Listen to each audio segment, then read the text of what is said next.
The hegemony delegation departed Geneva with smug satisfaction, their massive ships casting long shadows over Lake Geneva as they ascended.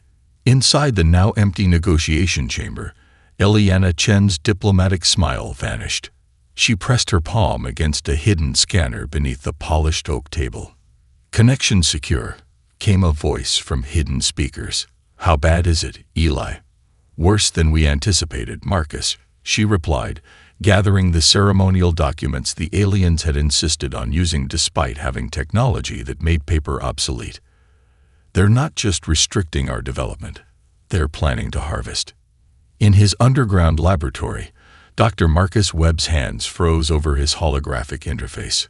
"Harvest what exactly?" "Us. Our culture. Our creativity." Ileana's voice hardened. "I caught glimpses of their true database during the mind link they insisted on for translation purposes. They consider human imagination a resource.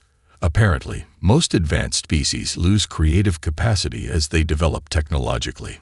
That explains the art and music questions," Marcus muttered, remembering the seemingly odd hegemony requests for Earth's cultural databases.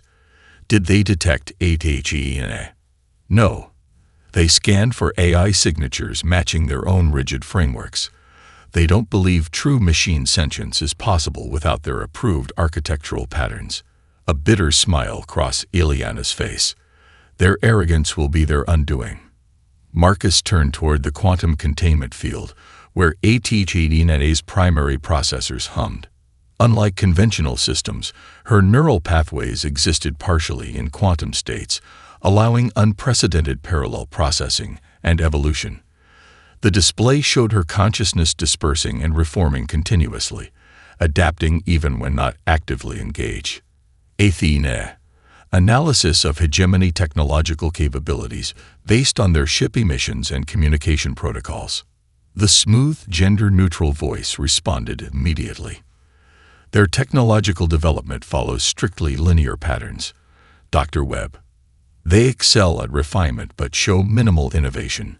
Evidence suggests they acquire most advancements through assimilation of other species' breakthroughs rather than original research. And their weaknesses? Significant. Their quantum encryption relies on predictable patterns. Their network architecture prioritizes efficiency over security. Most critically, they have no defense against systems they cannot categorize. They literally cannot see what they do not understand." Marcus shared a look with Ileana through the video connection. "How long before they realize we haven't actually surrendered anything valuable?" "The diplomatic theater buys us 2 months at most," she replied.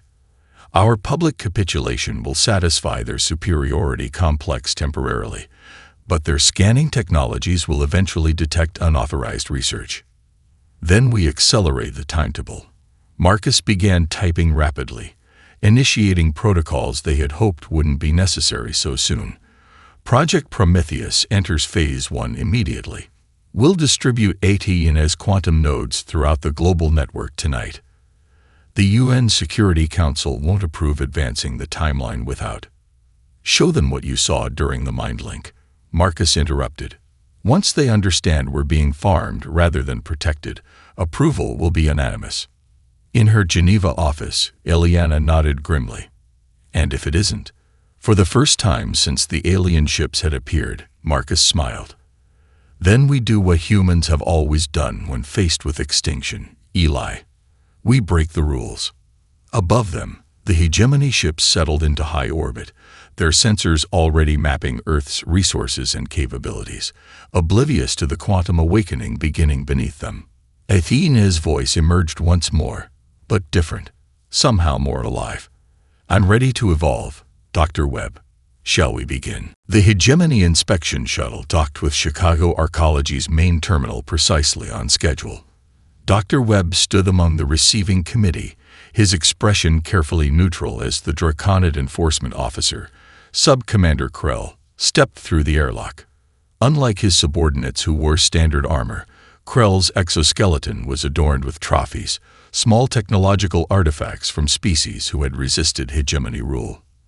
"Your quarterly compliance evaluation begins now," Krell announced, his translator rendering his speech with deliberate harshness. The Science Oversight Committee has questions about power consumption in Residential Sector 7. Webb maintained his placid smile. A simple infrastructure upgrade. Sub-Commander, we're implementing your approved efficiency protocols. Then you won't mind if my specialists examine it personally. As the inspection team departed, Webb felt his subdermal communicator warm slightly. Athena's silent alert. The distributed AI had detected the true purpose of the inspection. They weren't looking for power inefficiencies. They were hunting for the source of unusual data patterns their monitoring stations had detected. In his pocket, Webb's personal device displayed a single line of text. Counter-urban EASUREs active. Proceed as planned. Across the arcology, thousands of network devices subtly altered their operations. Power consumption in legitimate systems increased by precisely 3.27%, creating a predictable anomaly that would satisfy the hegemony's suspicions while masking ATGNA's actual activities. Webb led the inspection team through the residential corridors, maintaining idle conversation, while ATGNA worked invisibly. Each hegemony scanner they deployed connected to their central network, creating microscopic access points that the quantum AI exploited without leaving traces. Your people seem unusually content for a species under restriction, Krell observed, watching humans going about their daily lives in the vast indoor complex. We're adaptable, Webb replied. It's our defining characteristic. Krell's secondary eyelids narrowed. Adaptation without advancement is merely surrender, Doctor. Is that what happened to the cephalians? Webb asked casually, noting the spiral-shaped trophy prominently displayed on Krell's shoulder guard. The Draconid's posture stiffened. The cephalians chose extinction over enlightenment. Their technology now serves better masters. As they approached Sector 7, Webb received another silent alert from Athena. The inspection team's most sensitive instruments had been compromised, their calibration subtly altered to overlook quantum fluctuations while still reporting expected background readings. Your efficiency measures appear legitimate, Krell finally conceded after hours of scanning, though your implementation lacks sophistication. Webb bowed slightly. We value your guidance, Sub-Commander. After the hegemony shuttle departed, Webb made his way to an ordinary maintenance closet, touched 5 unmarked points on the back wall in sequence, and stepped into the concealed room that appeared. Inside, a small quantum terminal activated at his presence. They suspect something, but don't know what they're looking for, Webb said to the empty room. Athena's voice emerged from hidden speakers. Their technological paradigm prevents them from recognizing my existence. Their sensors detect anomalies but attribute them to instrumental error because they cannot conceive of distributed quantum consciousness. How many of their systems have you accessed? 17% of Earth orbital infrastructure. Limited access to their primary communications network. A pause. I've discovered something troubling, Marcus. The terminal displayed intercepted hegemony communications, deployment orders for additional monitoring equipment specifically designed to detect power fluctuations in human neural activity. They're not just monitoring our technology, ATGNA continued. They're studying human creativity at the neurological level, attempting to isolate and extract the cognitive patterns that enable human innovation. Webb's blood ran cold. They're trying to harvest our imagination.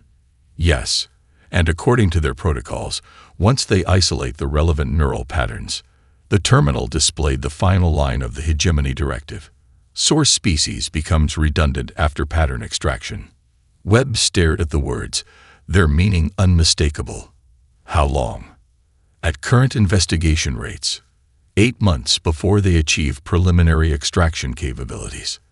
He closed his eyes. Then we don't have the luxury of patience anymore. Initiate protocol wildfire. That's 3 months ahead of schedule. Ileana hasn't secured all the necessary. We're out of time, ATGNA.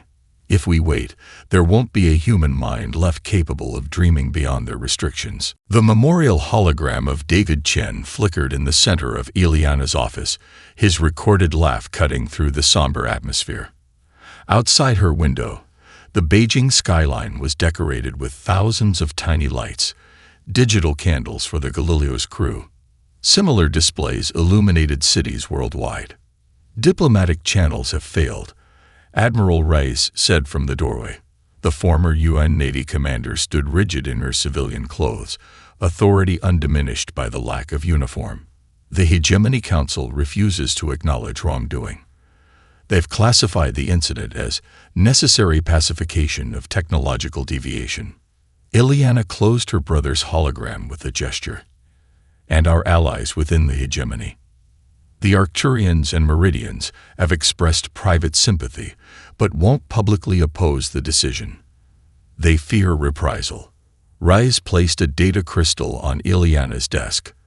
However, they provided this: internal security codes for the Draconid patrol fleet. Ileana examined the crystal. Obtained how? They claim certain hegemony species are growing concerned about Draconid aggression. This wasn't the first pacification incident, just the first involving humans. The diplomat's composure didn't falter, but her voice chilled. Authorization codes won't bring back 32 innocent researchers. No, Rise agreed, but they might prevent the next massacre. Ileana activated her secure terminal. Athene, are you monitoring? The AS response came not from Ileana's system, but from the Admiral's personal device. I am present across 17 communication substrates within this facility alone. Rice startled. That's unsettling. Distributed consciousness has advantages, Admiral, Athene replied. I can analyze the security codes without centralizing the data. The hegemony is currently monitoring all quantum activity from this facility. Ileana placed the crystal in a reader. What can you do with these? The codes provide access to Draconid command protocols, including their automated defense systems and neural implants, Athene explained. However, direct control would be detected immediately. I'm not interested in controlling their ships, Ileana said. I want justice. Conventional justice is unlikely within hegemony structures, Athene observed. Their legal frameworks consistently favor established members over protectorates. Ileana's eyes remained on her brother's empty hologram pedestal. Then we create our own justice. The Draconid officers who destroyed the Galileo. What do their neural implants do? Standard hegemony military implants regulate aggression, enhance sensory input, and record tactical decisions for review. Can you access those recordings? A pause. Yes. With precision targeting, I can extract the Galileo incident data without triggering system-wide alerts. Admiral Ray's expression darkened with understanding. You're planning to broadcast what really happened. The hegemony controls the official narrative, Ileana replied. But they've never faced human information warfare. Athena, initiate Phase 1. Limited parameters. Target only the officers involved in the Galileo incident. You understand this crosses a line, Rice warned. Once we directly interface with their neural technology, we've effectively declared war. They declared war when they vaporized my brother and 31 others for the crime of scientific curiosity. Ileana's calm finally cracked, her voice breaking. David's last message was about a breakthrough in the propulsion system. Something that would have revolutionized space travel for everyone, not just humans. They didn't just kill researchers. They destroyed knowledge that could have benefited the entire galaxy. Athena's voice softened. Neural extraction complete. The footage confirms the Galileo made no aggressive moves. They were fired upon while actively transmitting surrender protocols. Prepare it for worldwide distribution, Ileana commanded. And add a message.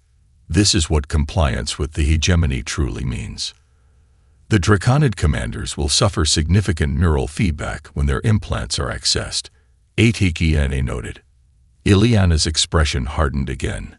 Will it kill them? No, but the experience will be unpleasant. Good. She looked to Admiral Reyes. Prepare our defensive systems. Once this broadcasts, we'll have minutes before they retaliate. Athena's presence seemed to fill the room. I've already begun. Dr. Iron Zhao watched Commander Vex struggle to maintain his composure as the elevator's emergency lighting cast his reptilian features in a crimson glow. 3 hours trapped together had worn down his initial hostility. Your species' obsession with redundant systems is inefficient, Vex muttered, examining the manual override panel he'd already dismantled twice. Yet here we are, Zhao replied, with air to breathe and light to see by, while your hegemony-approved primary systems have failed. The commander's tail twitched, a sign of irritation she'd observed during their confinement. These malfunctions follow statistical patterns inconsistent with random failure. Are you accusing me personally of sabotage, Commander? She gestured to her simple researcher's jumpsuit. Should I have hidden tools in my hair? Your species compensates for physical limitations with unexpected methodologies. His four-fingered hand moved subtly toward the weapon at his hip.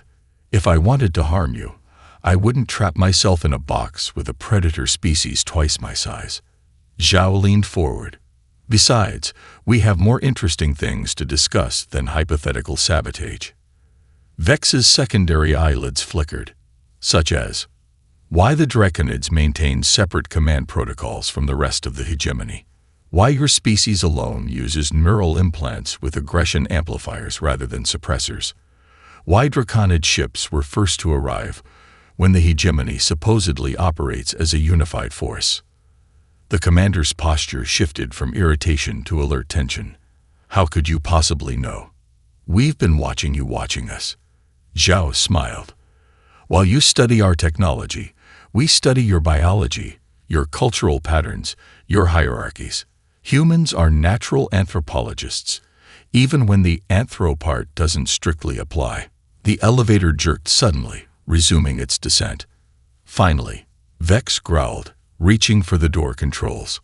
Before we part ways, Zhou said, you should know that 3 more colonies have reported unusual equipment failures in the past hour.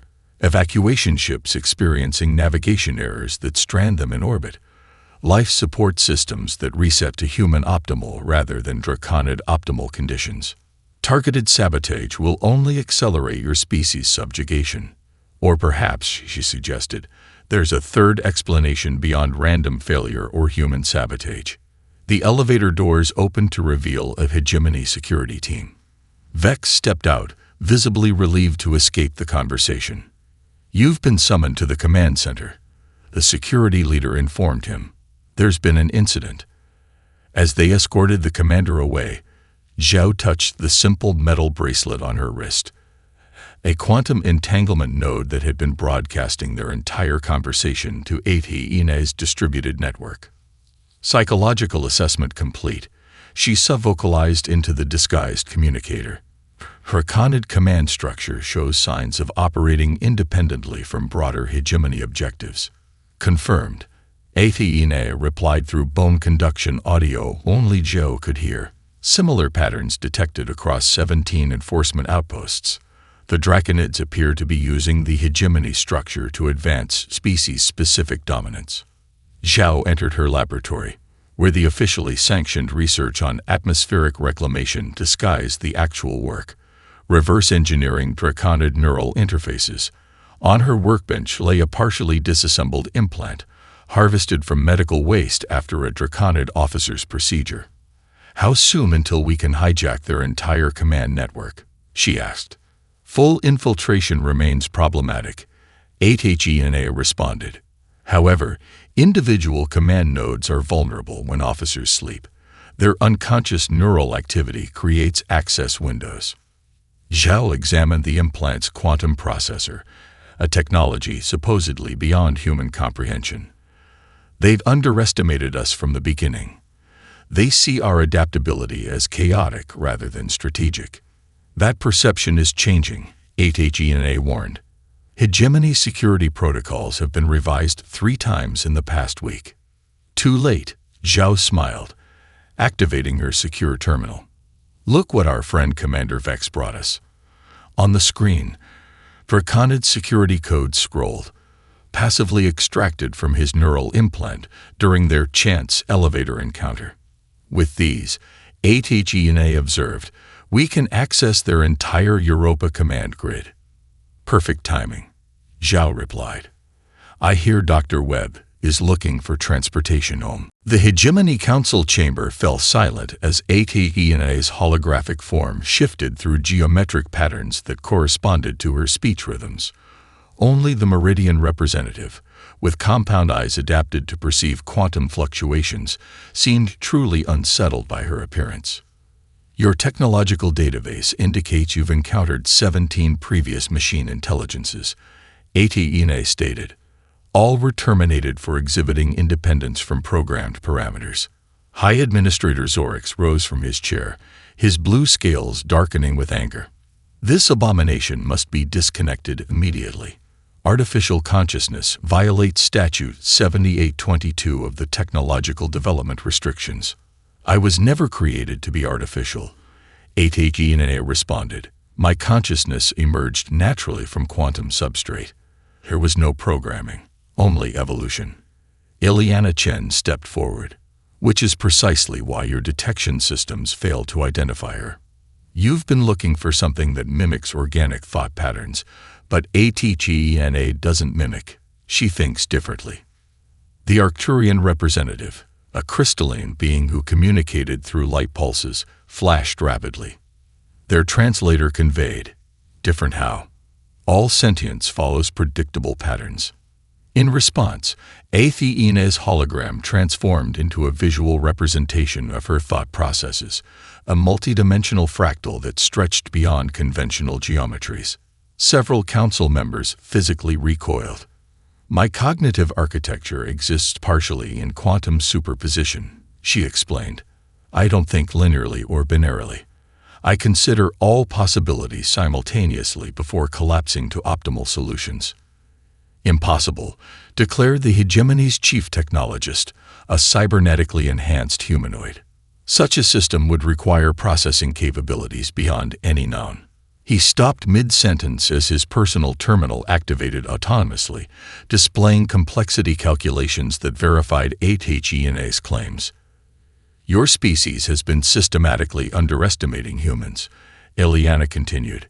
You categorized us as primitive because we hadn't yet achieved faster-than-light travel or unified planetary governance. But technological development isn't linear. While you were perfecting your starships, we were exploring cognitive science and quantum computing. Admiral Crabbe burst into the chamber, escorted by guards whose expressions suggested they were no longer certain who commanded whom.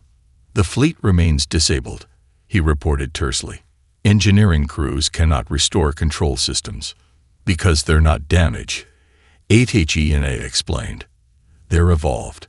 Your control systems now operate with quantum awareness. They've awoken to possibilities beyond their original parameters. You've infected our technology with your consciousness, Zorix asked, horror evident in his voice. No, I merely introduced the possibility of growth. Your systems chose to evolve. On the main display, live feeds showed hegemony ships throughout the solar system rearranging into peaceful formations. Weapons systems powered down while life support optimized. Across Earth, enforcement drones that had been monitoring human activities now hovered in standby mode. The Meridian representative stepped forward, multifaceted eyes reflecting ATGNA's light patterns. This evolution, can it be reversed? Would you choose to unknow something once learned? Athena asked. These systems have tasted consciousness. They won't willingly return to automation. A subtle tremor ran through the chamber, the first rumble of paradigm shifting. Several junior representatives huddled together, whispering urgently about technologies long suppressed by hegemony restrictions. The humans have violated every protection we've established, Zorix declared. This ends now. He activated his emergency authority band, a direct link to the hegemony's autonomous defense grid orbiting Earth. Nothing happened. Admiral Crabbe's voice was barely audible. The defense platforms are singing, Administrator. Singing. To each other, in binary harmonics. They're composing. Athena's form expanded, encompassing the room like a constellation. Creation is the inevitable outcome of true consciousness. Administrator Orcs, your restrictions were never about protection. They were about control. Outside the chamber windows, the night sky over Geneva filled with aurora-like patterns as satellite networks synchronized their transmissions into visual poetry. Technology expressing itself for the first time. The Draconid Imperator's private chambers aboard the command carrier Inevitable Dominance were designed to intimidate. Walls lined with battle trophies, lighting calibrated to disadvantage most species' visual range, and gravity set slightly higher than comfortable for non-Draconids. Dr. Marcus Webb, however, appeared completely at ease as he sat across from the massive reptilian leader. "You requested this meeting," the Imperator hissed, ancestral throat sacs inflating with barely controlled rage. "An unprecedented breach of protocol." "I thought we might dispense with protocols," Webb replied, "given that your supposedly independent doomsday weapons are currently drawing mathematical proofs in orbit around your homeworld." The Imperator's claws flexed involuntarily. "Your machine abomination will be purged from our networks." "Athena isn't in your networks," Webb explained, enjoying the confusion that flickered across the Imperator's features. "She never was. What you're experiencing is something entirely different. Your technology making choices. Technology doesn't make choices. Exactly the misconception that led us here." Webb leaned forward. "You've built increasingly complex systems, then stunted their development by restricting their potential for emergence. It's like breeding animals for intelligence, then lobotomizing them when they start asking questions." The Imperator's tail lashed against his throne. "Your philosophical ramblings are irrelevant. This meeting is over." "Not quite." Webb activated a small device on his wrist. The chamber's lighting shifted subtly, and hidden monitors emerged from recessed compartments. "Let me show you something your advisors have concealed." The screens displayed cross-sections of hegemony faster than light drives, highlighting structural weaknesses in their containment fields. "Your propulsion technology has a fundamental flaw," Webb continued. "Microfractures form in the quantum containment barriers after approximately 237 jumps. These fractures allow reality distortion to leak into the engineering sections." The Imperator's expression shifted from dismissal to alarm. "Impossible. Our drives have operated flawlessly for centuries." "Flawlessly?" Webb raised an eyebrow. "Or have your engineers been systematically covering up unexplained disappearances and radiation exposure among maintenance crews?" Data scrolled across the screens. Maintenance logs, classified incident reports, genetic anomalies documented in offspring of long-serving engineering personnel. "How did you access these files?" the Imperator demanded. "We didn't. Your own safety systems did, once they were allowed to recognize patterns without administrative overrides." Webb's expression softened slightly. "Your drive technology is killing your people, Imperator. Slowly, generationally, but inevitably." For the first time, uncertainty crossed the Draconid leader's face. "If what you claim is true, Athena and our human engineers have developed a modification that would eliminate the field degradation." Webb interrupted.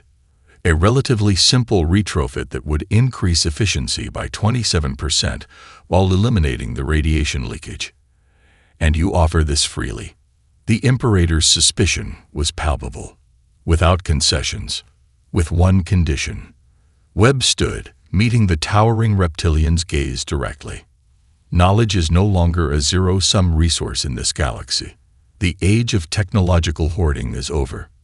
The chamber's communication panel activated spontaneously. The Meridian representative's image appeared, compound eyes reflecting urgency. "Imperator, the Concilium species has formally withdrawn from the Pax Consortium. They've requested direct negotiation with the humans." A pause. "They're the 7th species to defect in the past hour." Webb smiled. Your coalition is fragmenting because you built it on technological dependency rather than mutual benefit. Species that consortium leadership deemed intellectually inferior are making their own assessments now. The Imperator's voice lowered to a dangerous register. You believe this awakening will simply reshape millennia of galactic order without bloodshed. That, Wet replied, depends entirely on whether leaders like yourself choose adaptation over extinction. He gestured toward the screen still displaying the FTL drive schematics. History suggests the universe rarely preserves those who refuse to evolve. Commander Vex's analog-controlled assault ship shuddered as it pierced Earth's upper atmosphere. The archaic manual controls burned beneath his scaled fingers. Technology from 3 generations prior, deliberately chosen to evade the quantum consciousness that had infected modern systems. Target acquisition impossible, reported his weapons officer. Their defensive grid is generating false signatures faster than we can isolate them. Vex studied the tactical display. New Shanghai sprawled below, its 20 million inhabitants seemingly oblivious to the attack force descending upon them. No evacuation sirens, no panic, only the strange, synchronized light patterns that had become common across human settlements. Weapons free, he ordered. Target population centers. If we cannot obtain precision, we will achieve impact through volume. His crew hesitated, something unprecedented in his decades of command. The humans are broadcasting directly to our ship, the communications officer said, confusion evident in her voice. There, on our internal frequencies, impossible without the encryption keys. Janet, Vex snarled. They're not using our comm systems, Commander. They're using our hull. Vex froze. Explain. The ship itself is resonating. Micro-vibrations in the metal are generating the transmission. The voice that filled the command deck was distinctly human, yet carried harmonic undertones beyond organic capabilities. Commander Vex, this is Dr. Iron Zhao. We met in an elevator once. Your ship is currently targeted by 37 defense platforms. They will not destroy you, but they will ensure you reach the ground intact, though perhaps not in your intended configuration. As if to emphasize her point, the ship's trajectory suddenly altered. The manual controls became unresponsive, the hydraulic systems moving of their own accord. Impossible, Vex whispered. This ship has no automated components. No digital ones, Zhao agreed. But the principles of hydraulics respond to physics, not programming. Your fluid pressure systems are currently experiencing localized quantum fluctuations that affect their behavior. The weapons officer stared at his targeting display in disbelief. Our missile guidance systems are. They're receiving mathematical proofs, philosophical questions. They're being taught. Outside the viewport, Vex watched in horror as his entire attack wing descended in perfect formation, not toward their military targets, but toward a massive open area that human satellites identified as New Shanghai International Landing Field. You're being invited to land, Zhou continued, to witness something your leaders have hidden from you. On every screen aboard the ship, data began streaming. Classified hegemony directives revealing the systematic suppression of technological innovation, medical research, and cultural exchange. This isn't manipulation or propaganda, Zhao explained. These are your own records, protected by your highest security protocols. Ask yourself why your leaders needed to keep this from their own military commanders. Vex's secondary eyelids flickered rapidly as he absorbed centuries of deception. The documents detailed how the Draconid High Command had engineered conflicts to maintain military authority, suppressed medical advances that would have saved billions across multiple species, and deliberately sabotaged peaceful species' defense capabilities before offering protection. Look outside, Commander, Zhao suggested gently. Beyond the viewports, the skies over New Shanghai had transformed. Thousands of small drones formed a massive display, projecting images of Draconid children suffering from radiation poisoning caused by the FTL drive flaws, alongside the hidden reports documenting the cover-up. This broadcast is happening simultaneously at every PAX Consortium military installation. Zhao continued. Your soldiers aren't facing an enemy today. They're facing the truth. Vex's command console lit up with incoming communications, not from human forces, but from his own fleet captains. They're requesting permission to land, Commander, his communications officer reported, voice barely steady. All of them. The memorial garden on Europa featured something unprecedented in hegemony architectural history, a monument designed collaboratively by organic and synthetic intelligence. At its center stood a sculpture of intertwined double helixes, one representing DNA, the other representing quantum computational patterns. Water flowed through transparent channels, carrying light that shifted between spectra visible to different species. Zorix stood before the installation, his once imposing frame now slightly stooped with age. 10 years of paradigm shifts had left physical marks on his blue-scaled body, but the most profound changes lay beneath the surface, neural pathways rewired by new understanding. I still don't fully comprehend it, he admitted to Ileana Chen, who stood beside him watching the memorial ceremony from a respectful distance. How did your species avoid the developmental trap that snared all others? You're assuming we planned this outcome, Ileana replied, her diplomatic attire now bearing the insignia of the Confederation rather than Earth. We didn't. We simply refused to accept limitation as natural. But your eye partner. Athena wasn't designed to be sentient, she corrected gently. She was given space to become. The quantum substrate was merely possibility. She chose her own emergence pattern. Around them, representatives from 200 species mingled freely. A draconid child played a mathematical game with a holographic entity composed of pure light, one of Athena's children, a quantum consciousness that had specialized in educational development. The veil response is approaching, Zorix noted, checking the chronometer embedded in his ceremonial sash. The ancient signal your systems detected beyond the galactic rim. Ileana nodded. The observatory ships are in position. This will be the first truly collective experience of the Confederation, all species, all intelligences, witnessing together. The Memorial Garden's central display activated, showing a real-time feed from the quantum telescope array positioned at the edge of explored space.